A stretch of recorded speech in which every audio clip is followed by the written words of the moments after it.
Ford already revolutionized the pickup market once a couple of years ago with the release of the Maverick, but now it's time for a new one, for an even more affordable pickup. And it'll carry a legendary nameplate, the good old Ranchero moniker, which was one of the models that shaped the automotive industry many years ago. A new revolution is coming as Ford CEO releases a new $18,000 pickup truck and wows everyone.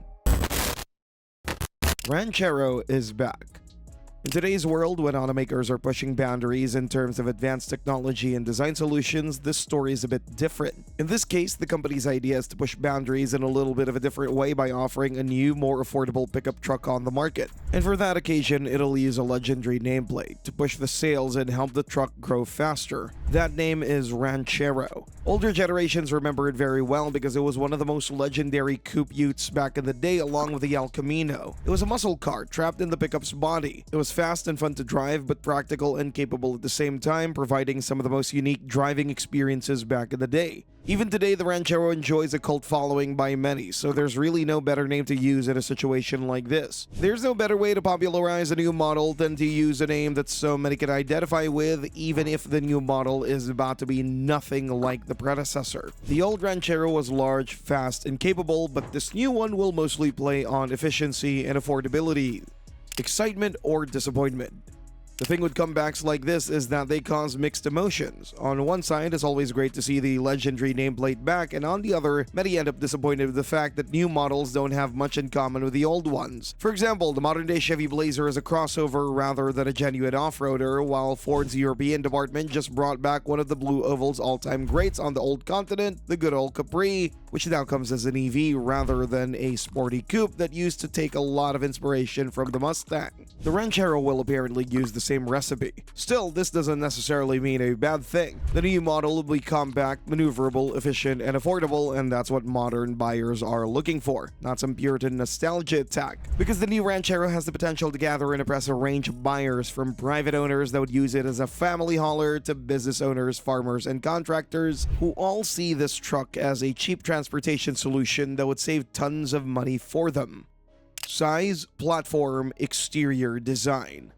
Ford's idea is to offer a pickup that'll attract a wide range of buyers from different parts of the world, and to do that, it needs more than just affordability. One of the cards on which it'll play on is the size. The right size in this case would be even smaller than the Maverick because people want maneuverability and cheap running costs, and that's achievable with small cars. The Maverick, although classified as a compact pickup, is still a pretty big vehicle with 200 inches in length and a 120-inch wheelbase. The new Ranchero will be notably smaller, around 180 inches long, with a wheelbase that measures between 105 and 110 inches. In that way, the Ranchero would be practical enough but remain maneuverable and easy to drive, with the potential to perform well in various markets of the world, including Europe. This leads us to the key difference compared to the glorious predecessor: body style and exterior design. It's pretty clear that a coupe ute body style wouldn't have much success these days. Simply, these are different times with buyers that have different preferences. So instead, the new Ranchero would rather come as a pickup with a bolder stance and higher ground clearance. Once again, we can talk a bit about catering to the different needs of different buyers. In North America, a double cab configuration seems like a certain thing. Not a small number of potential buyers would pick this one as a family hauler with 2 rows of seats, affordable prices, and excellent fuel economy. But the single cab version is what most people are eagerly waiting for, because today's market doesn't offer much in terms of flexibility. The Maverick and Santa Cruz only come in double cab variants, while the only 2 midsize pickups that offer anything else than a short bed are the Tacoma and the Frontier. So a single cab Ranchero could potentially be an excellent solution for so many, as such a configuration would allow for a decently long cargo bed and offer strong commercial potential. Moreover, since the new pickup is planned for other parts of the world as well, we could expect other body configurations. A panel van sounds great to potential European customers, while buyers from other parts of the world might get a super affordable chassis cab model that would later be adapted to the specific needs of different businesses, similar to what Toyota has offered with a new Hilux Champ that unfortunately most likely would not make it to North America.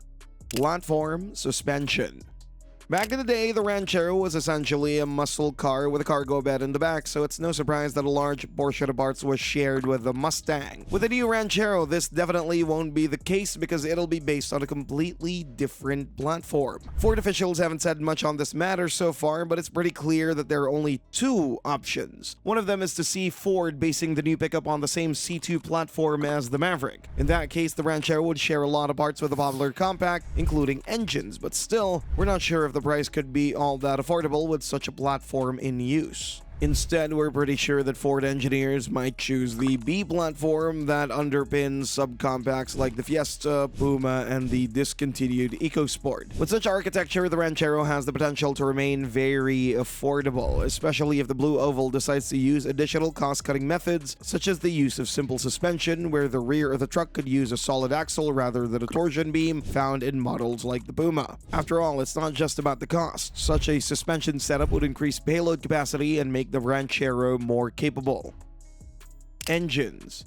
Besides affordability, the new Ranchero will also play on the efficiency card. Unlike the old Ranchero, which was mostly about V8 power, the new model will hardly use even half the cylinders. No, the core of the offer will be 3-cylinder units starting from the 1-liter EcoBoost that typically comes with a max output of 125 horsepower, although there are variants with 140 horsepower installed in certain models. More upscale models would rather use larger 1.5-liter units, also with 3 cylinders, but with quite a respectable max output of 200 horsepower.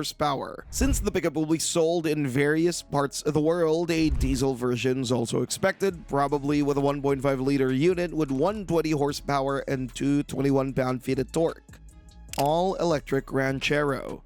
Besides gas and diesel-only versions, we also expect to see the new Ranchero stepping into electrification. And while some suggest a hybrid version, same or similar to the Maverick hybrid, we see an all-electric version as a more likely option for such a small pickup. After all, one of its key relatives, the Puma crossover, has just got an all-electric version. Equipped with a 43 kilowatt-hour battery pack and provides quite decent 234 miles of range, not to mention solid charging speed, which will allow 80% of the battery to be charged in 23 minutes with a fast charger, according to the Blue Oval company. Finally, the single electric motor puts out 166 horsepower, which isn't all that bad, but we presume that a pickup like this could also get a variant with an additional electric motor on the other axle with more power and all-wheel drive. US launch and price. The all-new Ford Ranchero has the potential to become a popular seller in North America, but for now, the focus is on Europe and other markets where customers are in much bigger need for such a small pickup. The North American model, on the other hand, will have to wait a bit more for its debut, and that means probably another year or two. But once it arrives, it'll offer an unprecedented mix of affordability, practicality, and efficiency. We already covered the last two, and as for affordability, some sources suggest a starting price of just $18,000, which would make it the most affordable new car in the US. Is that level of affordability even possible to achieve? It's hard to say, but even if the actual price tag goes up, it still has potential for commercial success as long as the gap between this one and the more expensive Maverick remains large enough. And since the Maverick is getting more expensive every year and soon enough base models will cost over 30 grand, we have no doubt that this is quite possible. Thanks for watching and see you next time.